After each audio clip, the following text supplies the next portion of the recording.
এই যে বন্ধুরা আমাদের ষষ্ঠীর থালি। তো দেখো জামাইদের জন্য আজকে মা অনেক কিছু আয়োজন করেছে।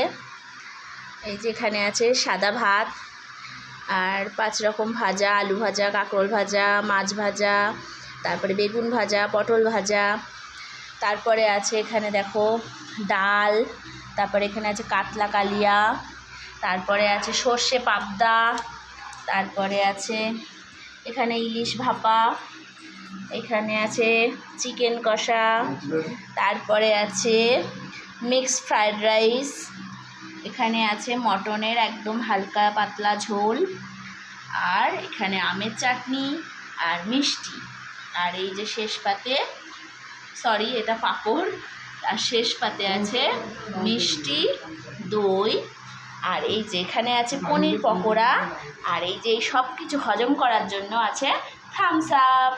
তো এই হলো আজকের আমাদের জামাইদের মেনু, ষষ্ঠী স্পেশাল। তো এই দেখো 2 জামাইয়ের একদম থালি রেডি। তো কেমন লাগলো তোমাদের থালিটা অবশ্যই কমেন্ট করে জানিও।